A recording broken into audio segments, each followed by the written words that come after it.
नमस्कारो सव्वपावपनासनो मंगलानं च सव्वेसिं परमं हवै मंगलम्। नमो अरिहन्ताणं नमो सिद्धाणं नमो आयर्याणं नमो उवज्झायानं नमो लोये सव्वसाहुमं। एषो पञ्चणमुक्कारो सवप्पनासनो मंगलानं च सव्वेसिं परमं हवै मंगलम्।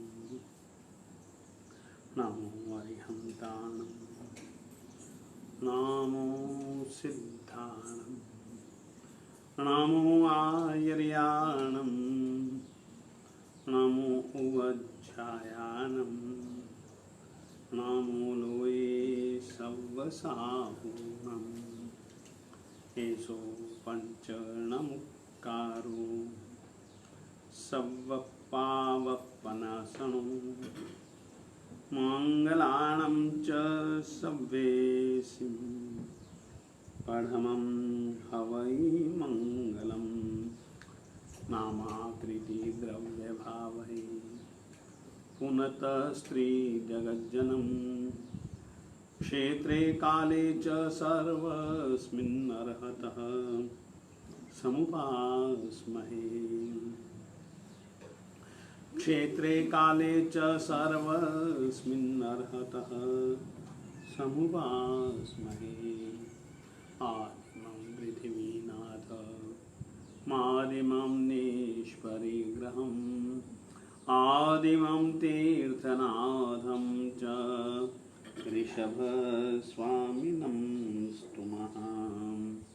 कामधे धरणीन्द्रे च सोचितं कर्म कुर्वती प्रभुस्तुल्यमनोवृत्तिः पार्श्वनाथः श्रीस्तुनः। कृतापराधेऽपि जने कृपामन्थरतारयोः ईषद्बाष्पार्द्रयोर्भद्रं श्रीवीरजिननेत्रयोः। ज्ञानामृतेन लोकानां काष्ठोच्छेदविधायिने ऐदं युगीनवीराय नमो वल्लभसूरये। अज्ञानतिमिरान्धानां ज्ञानाञ्जनशलाकया चक्षुरुन्मीलितं येन तस्मै सद्गुरवे नमः। तस्मै श्रीगुरवे नमः।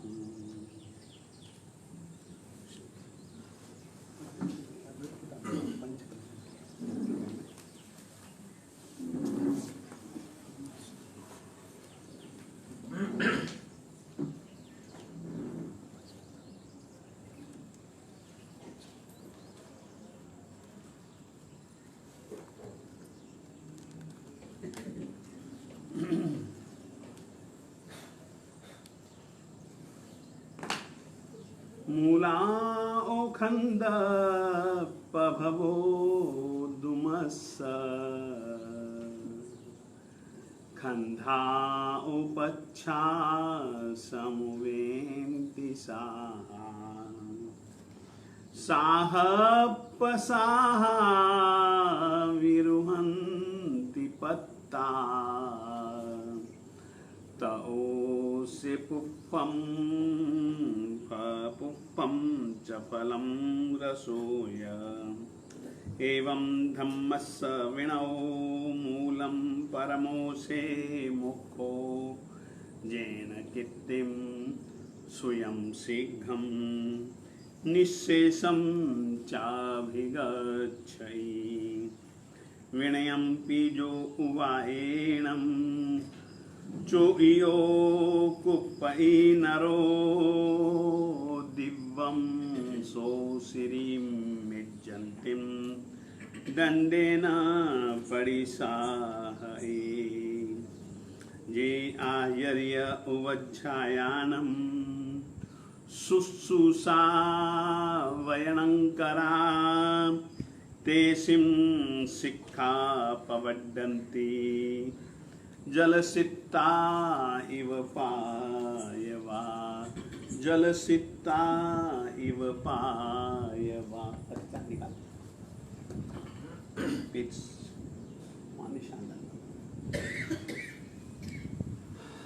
आदमी बीज को बोता है, उसका हेतु है फल, उसका हेतु है रस। मूल का स्वरूप भिन्न है, रस का स्वरूप भिन्न है। मूल और रस की बात छोड़ो, मूल से जो पैदा होता है स्कंध, उसका स्वरूप भिन्न है। स्कंद से जो शाखाएं पैदा होती हैं उनका भी स्वरूप भिन्न है। शाखाओं से जो प्रशाखाएं पैदा होती हैं उसका भी स्वरूप भिन्न है। अरे जो पत्ते, जो कोंपल, जो फूल, जो फल और फिर जो रस, सबका स्वरूप भिन्न भिन्न है। परंतु याद रखिएगा, एक से दूसरा, दूसरे से तीसरा, तीसरे से चौथा, चौथे से पांचवा, सब जुड़ा हुआ है। स्वरूप भले भिन्न हो मगर यदि मूल नहीं है तो फल नहीं है, रस नहीं है, पुष्प नहीं है। जिस तरीके से आम के फल के विषय में हम कह सकते हैं कि उसकी गुठली को देखने के बाद कभी भी हम यह कल्पना तो नहीं कर सकते कि इस गुठली में कोई दूसरी गुठली होगी, कोई इस तरीके का फल होगा और मीठा रस होगा। कल्पना नहीं कर सकते, मगर सच्चाई है कि उसी गुठली में से ही हजारों हजारों गुठलियां पैदा होते हैं। उस एक गुठली में से ही हजारों हजारों न जाने कितने वर्षों तक फल ही फल पैदा होते रहते हैं और फलों में रस भी पैदा होता रहता है। यह गणित केवल बीज और फल के संदर्भ में ही नहीं है। दशवैकालिक सूत्र में कहा, एवं धम्मस्य मूलम विणो परमो से मोको। और बीच की चीजें जेन कित्तिम स्वयं सिद्धम, ये सब बीच की चीजें हैं। मूल और आखिर की चीजों के बीच में न जाने हमको क्या क्या क्या क्या क्या क्या धर्म से प्राप्त होता है। परंतु धर्म का मूल यदि कोई है तो वो विनय है। हमारे पाक्षिक सूत्र में भी यही कहा गया, विनय मूलस्य जम्मय इमस्य धम्मस्य केवली पन्नतस्य अहिंसा लक्षणस्य सच्चा हिठ्यस्य विनय मूलस्य। चाहे साधु धर्म हो, चाहे श्रावक का धर्म हो, चाहे सामान्य से सामान्य व्यवहारिक धर्म भी क्यों ना हो, उस धर्म का मूल तत्व अगर कोई है तो वो विनय वृत्ति है, विनय भाव है। और यदि विनय भाव को तुमने अच्छी तरह से अपनी आत्मा में बो लिया, जिस तरीके से आम की गुठली को हम लोग आकाश में नहीं जमीन में बोते हैं, और जमीन के ऊपर ऊपर भी नहीं, जमीन के गहरे, थोड़ा सा और गहरे जाकर के खड्डा खोद करके हम बोते हैं, विनय को भी थोड़ा सा अपनी आत्मा की गहराइयों में जाकर के बोना। ऊपर ऊपर बोने से कोई फल नहीं मिलेगा। ऊपर ऊपर विनय को बोना यानी कि केवल दिखावटी, केवल औपचारिक विनय करना। फिर से कह देना चाहता हूं, यदि हमें आम के फल चाहिए तो आम के बीज को भी हमको कुछ ज्यादा दूरी, गहराई तक जाकर के बोना पड़ता है। और केवल बोने से भी काम नहीं होता है। बोने के बाद उस बीज को जिस तरीके की खाद की, जिस तरीके से पानी की,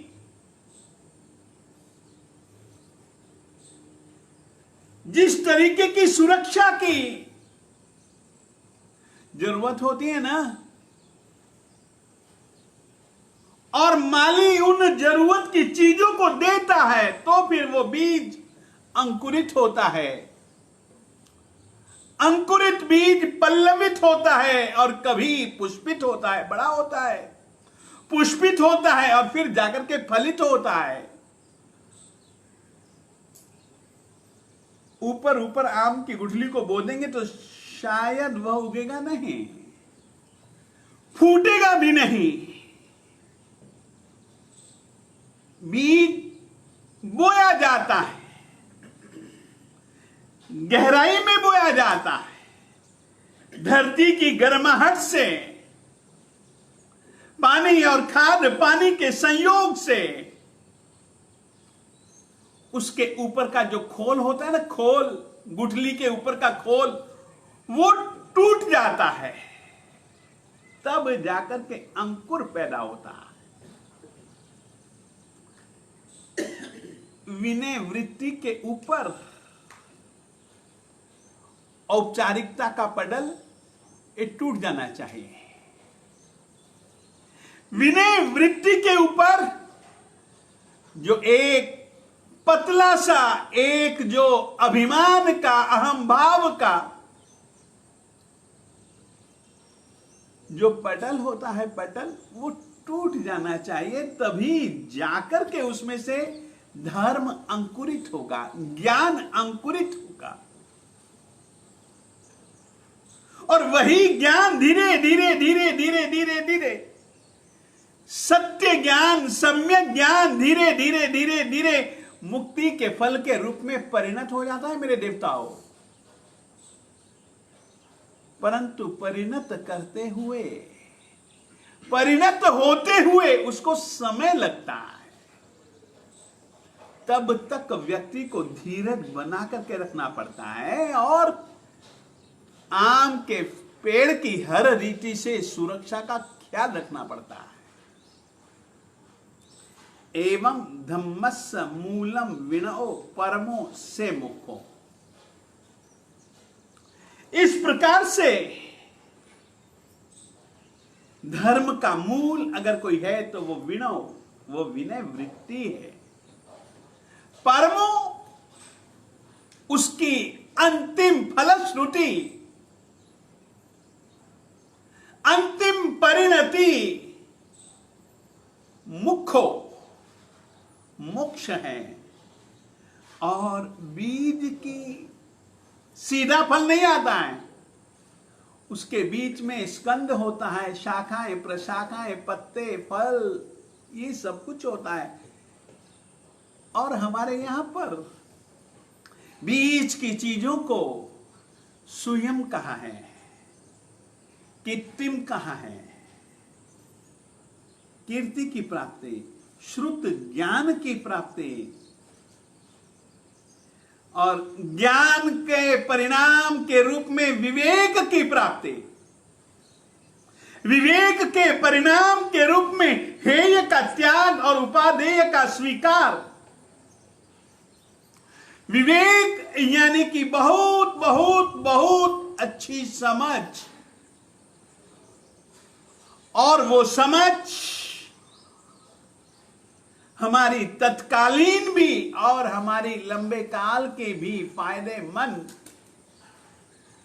ऐसी जो वृत्तियां हैं ना, वो जो ज्ञान में से पैदा होती हैं, और वो ज्ञान विनय से पैदा होता है। और हमारे यहां पर कहा गया, काले एक विद्या के लिए समय का ध्यान रखो। आपको कहना चाहता हूं, विद्या की आराधना करनी पड़ती है। सामान्यतया तंत्र की दुनिया में षट कर्म कहे जाते हैं, मारण, मोहन, वशीकरण, उच्चाटन, विद्वेषण इत्यादि।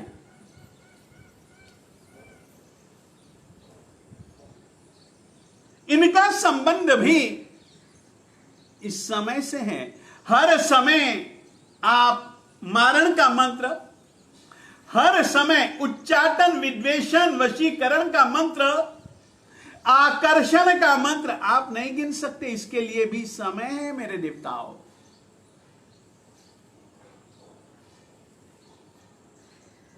इसी तरीके से हमारे यहां पर आगमों के अध्ययन के लिए भी, ज्ञान की प्राप्ति के लिए भी गुरु जी के पास में जाकर के हमको पढ़ना पड़ता है। मगर वो गुरु जी भी पूछते हैं कि भैया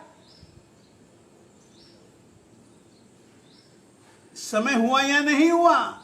शिष्य कहता है कि हां गुरु जी वो समय हो गया, तो फिर गुरु जी पढ़ देते हैं काले। फिर आता है विनय। ये भी बहुत सुंदर एक प्रकार का आचार है। आपको कहना चाहता हूं, हमारे यहां पर 10वीं कालिक सूत्र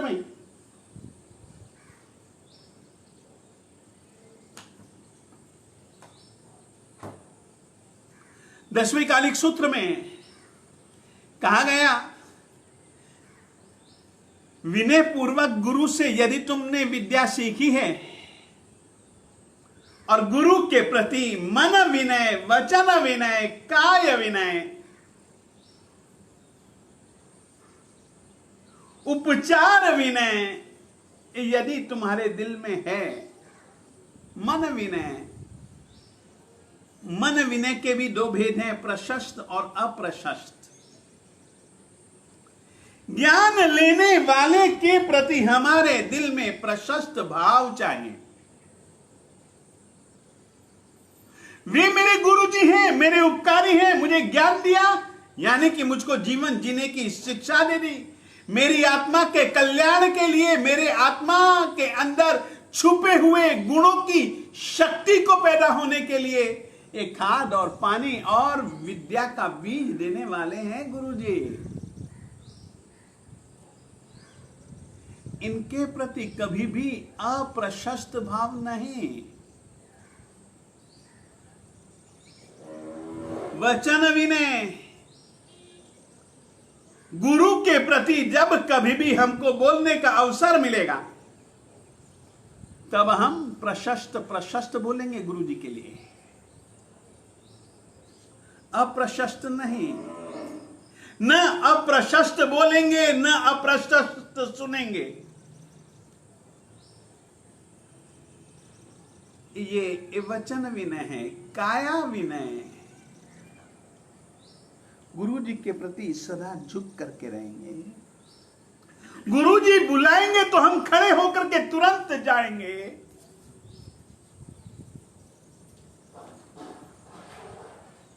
गुरु जी आएंगे तो हम खड़े हो जाएंगे। गुरु जी जाएंगे तो हम उनको छोड़ने के लिए जाएंगे। आपको कहना चाहता हूं, गुरु जी के प्रति जो 33 आशात्माएं हैं, हमारे यहां पर 33 आशात्माओं के अतिरिक्त गुरु जी के पास कैसे आप बैठेंगे? हम सामान्यतया भी गुरु जी के विषय में कहते हैं, गुरु जी उच्चासने समासने, गुरुवंदन की क्रिया में यदि गुरु जी आपसे उच्च आसन मेरा हुआ तो वो गुरु जी मेरी आशात्मा मानता हूं मैं, गुरु जी नहीं। समासने, जितना ऊंचा आपका आसन है उतना ही ऊंचा मेरा आसन हुआ तो भी गुरु जी आपकी आशात्मा है। गुरु जी के सामने कैसे बैठना, कैसे खड़े रहना, पंजलि उड़े, हाथ जोड़ करके खड़े रहो। गुरु जी के विनय के कई ढंग हैं, वो सभी के सभी व्यवहार स्वार्थ पूर्ति के लिए नहीं, दिल से जब होते हैं ना, तब उनसे पाई हुई विद्या कैसे फलती है? जिस तरीके से हमारे 10वीं कालिक सूत्र में, याद रखिएगा, 10वीं कालिक सूत्र बहुत महत्व का है और सबसे पहले साधु को यही सूत्र पढ़ाया जाता है। उसमें हर विषय के पाठ हैं, हर विषय के पाठ हैं। कैसे बोलोगे? भाषा कैसी कैसी होती है? तुम्हें कौन सी भाषा बोलनी है? गोचरी कैसे लाओगे? से कार्य तुम्हारे लिए अनाचीर्ण है, कौन कौन से कार्य तुम्हारे लिए आचीर्ण है? कैसे चलोगे? कैसे बैठोगे? कैसे देखोगे? कैसे सोवोगे? कैसे बोलोगे? कैसे आहार लाओगे? आहार लाकर के गुरु जी को कैसे दिखाओगे? साथी मुनियों से किस तरीके से प्रार्थना करोगे कि गुरु जी आप स्वीकारिए।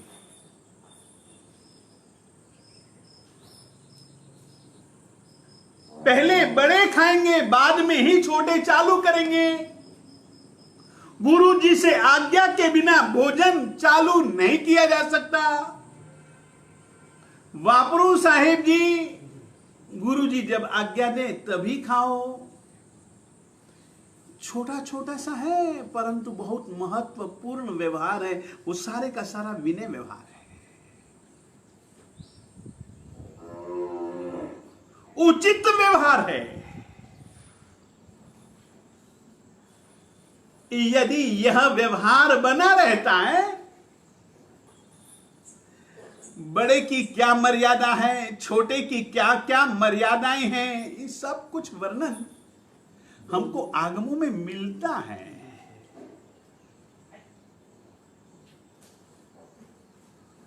छोटी से छोटी बात को लेकर के, बड़ी से बड़ी बात को लेकर के, ना पुट्ठो वागरे किंची,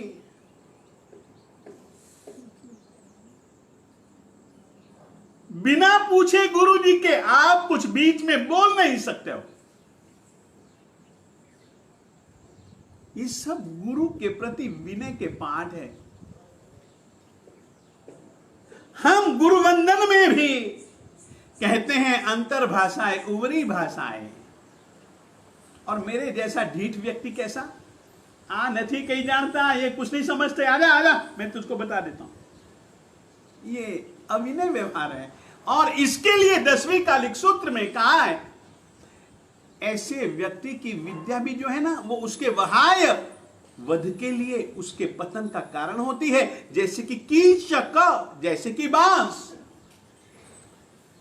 बांस तब तक बढ़ता रहेगा जब तक कि उसके ऊपर फल नहीं पैदा होगा।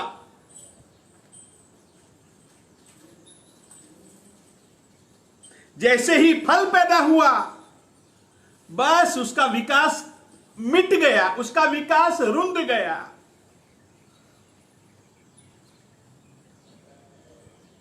विकास का परम सूत्र है विनय। विद्या का परम सूत्र है विनय।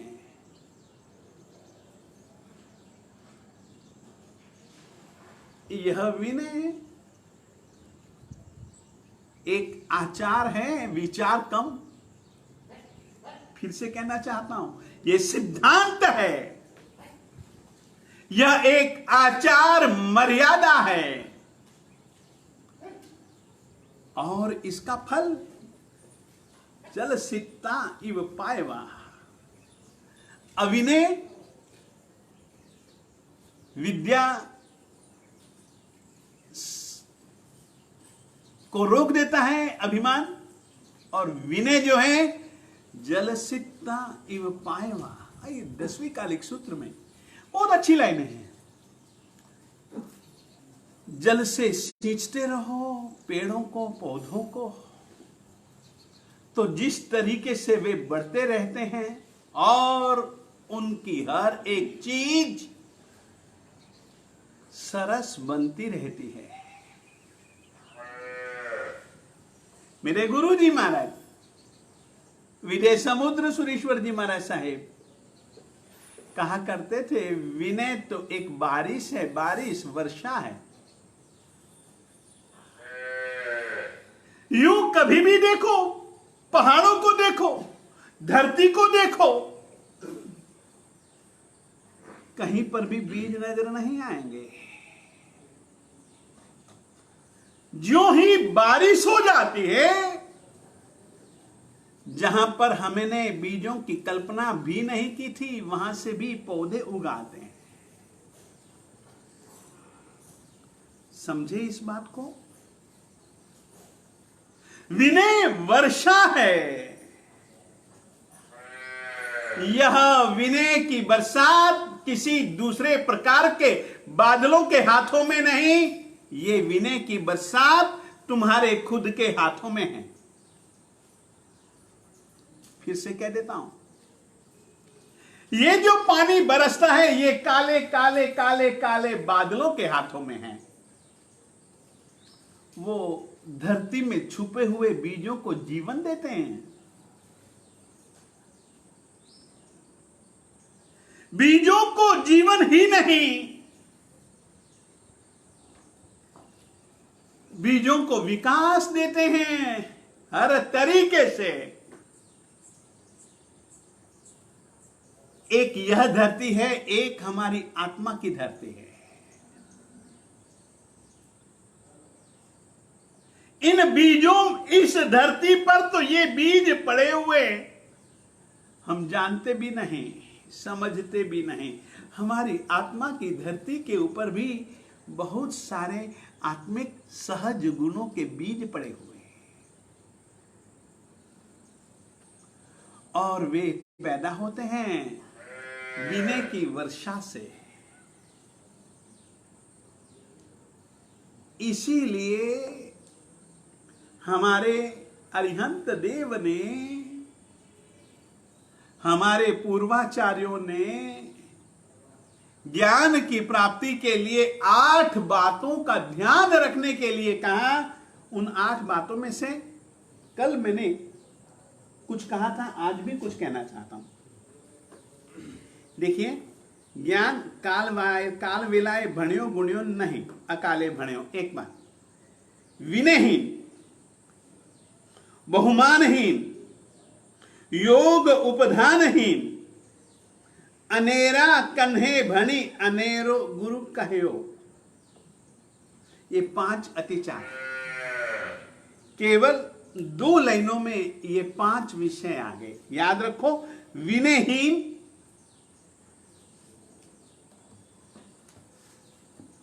जिस गुरु जी से पढ़ते हो, जिस गुरु जी से पढ़ना है, को कभी भी देखो, उनके उपकारों को याद करके उनको मस्तक झुका दो, श्री चरणों का स्पर्श कर लो, बहुत विनय पूर्वक पूछ लो, गुरुजी कुछ काम काज हो तो, गुरुजी कुछ तो सेवा बताओ। गुरुजी महाराज, यदि मेरे से कुछ आपके दिल को दुखा हो तो माफ कर दो गुरुजी। गुरुजी, मैं अनाड़ी आदमी, अनपढ़ आदमी, तुभ्ये जानह अहम न जानामि सुहुमम वा बायरम वा विनय परिहीनम। हम बोलते हैं गुरु जी के प्रति, चाहे छोटा चाहे बड़ा, कोई भी विनय परिहीनम, ये शब्द बड़े कीमती हैं गुरुवंदन सूत्र के। और यह विद्या से भी यही सूत्र समझ करके चलो, विनय परिहीनम सुहुमम वा बायरम वा तुभ्ये जानह अहम न जानामि। गुरुजी, मैं तो बच्चा रहा, अनपढ़, अनाड़ी, ढीठ, नालायक, होंगे ही निश्चित रूप से विनय परिहीनम। आपके प्रति विनय से रहित, चाहे कोई छोटा चाहे कोई बड़ा, गुरुजी जानते अनजानते हुए हो तुभ्ये जानह, नहीं करने योग्य कार्य भी मैंने आपके लिए किए, तुभ्ये जानह, उन कार्यों को नहीं करना चाहिए था, यह तुम जानते हो। अहम न जाना, मैं नहीं जानता हूं साहब, वो मेरा दुक्कड़म, वो मेरा दुष्कृत है, दुष्कृत है, दुष्कृत है, गलत आचरण है। दुष्कृत यानी कि गलत आचरण, खराब आचरण, कुत्सित आचरण। मी दुक्कड़म, वह मेरा दुष्कृत है, मिच्छा, उसको महाराज आप भूल जाओ, उसके लिए मुझको आप क्षमा कर दो। वह मेरा जो दुष्कृत है उसको साहब आप गिनो मत, उसकी तरफ आप ध्यान मत दो साहब। कितना विनय भाव होगा।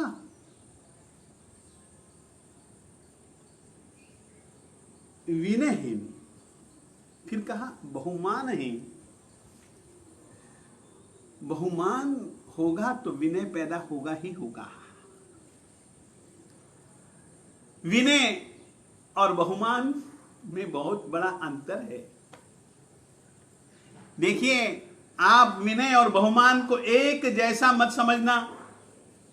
यदि एक जैसा ही होता तो हमारे ज्ञान संबंधी 8 अतिचारों में दोनों को अलग अलग न गिनाया गया होता।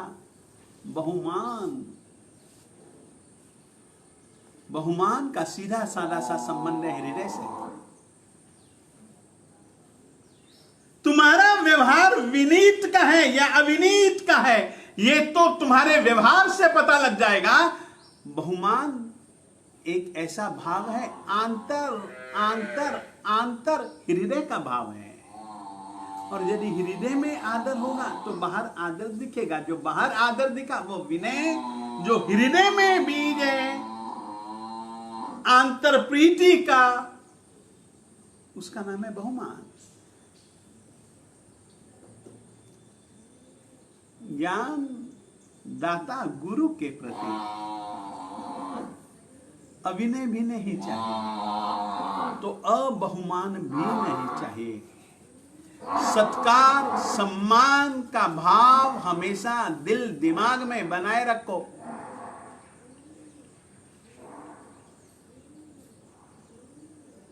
तो जाकर के विद्या फलित हो जाएगी मेरे देवताओं। ऐसे समझो, अविनीत और विनीत को प्राप्त होने वाली विद्या के अंतर को लेकर के मेरे गुरु जी महाराज विजय समुद्र सुरेश्वर जी महाराज साहेब जी कहा करते थे, कभी जाओ नदी के किनारे, समुद्र के किनारे जाओ, नौका में बैठो, अगर तुम्हें इधर जाना है और पीछे से हवा बहती है तो नाविक को कम मेहनत और वेग नौका का बढ़ जाता है।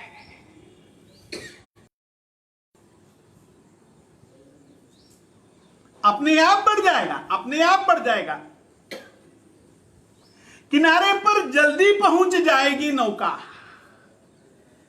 अनुकूल हवा है, पीछे से मिल रही है हवा, एक वेग मिल रहा है। और यदि इधर जाना है मुझको और सामने से यदि हवा आ रही है तो कई रुकावटें आएंगी, तुम्हारे वेग को बहुत मंद कर देंगी। ये विनय व्यवहार, बहुमान पूर्वक का व्यवहार अनुकूलता का व्यवहार है, जबकि अविनय और अबहुमान भरा व्यवहार गुरुओं के प्रति ये प्रतिकूल वायु है। मेहनत भी ज्यादा और निश्चित नहीं कि तुमको विद्या प्राप्त हो ही जाए, विद्या फलवान बन ही जाए, नहीं। कहना चाहता हूं, छोटा सा प्रसंग, बहुत छोटा सा प्रसंग, इतना सा प्रसंग। ऐसा मैंने सुना है, महाभारत का युद्ध हुआ, लड़ाई जैसे ही चालू होती, आमने सामने ही भीष्म पितामह और युधिष्ठिर आदि पांचों पांडव खड़े रहते। गुरु द्रोणाचार्य जी हों, कृपाचार्य जी हों, बड़े कोई भी पुरुष हों, जिन्होंने कि इन लोगों का लालन पालन पोषण किया, इनको विद्याएं सिखलाई, इनके अंदर छुपी हुई योग्यता का प्रस्फोटन किया, ये लोग पहले उनके ऊपर बाण नहीं चलाते थे, पहले उनके श्री चरणों पर बाण फेंकते थे। ये प्रणाम, ये विनय का भाव है मेरे देवताओं। हम यह चाहेंगे, काले विनय बहुमाने,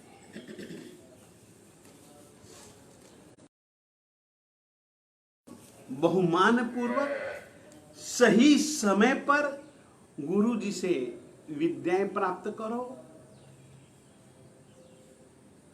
सही सम्यक नीति से विनय और बहुमान और उपधान, ये विद्या उपार्जन की रीति है। आज जैन परंपरा के अनुसार, जैन सिद्धांत और जैनाचार, उसके अंतर्गत विनय यह सिद्धांत है, विनय यह आभ्यंतर तप है, विनय किस तरीके से किया जाए वह एक जैन आचार का विषय है, बहुमान जैन आचार का विषय है। आज विनय और बहुमान के विषय में कुछ सामान्य सी बातें मैंने आप लोगों को बतलाई। मैं चाहता हूं कि ऐसा गुरुओं के प्रति विनय का भाव, बहुमान का भाव हम सभी जनों को प्राप्त हो। ये हमारे आत्म विकास का कारण है। इतना ही आज कहना चाहता हूं। श्री वल्लभ गुरु के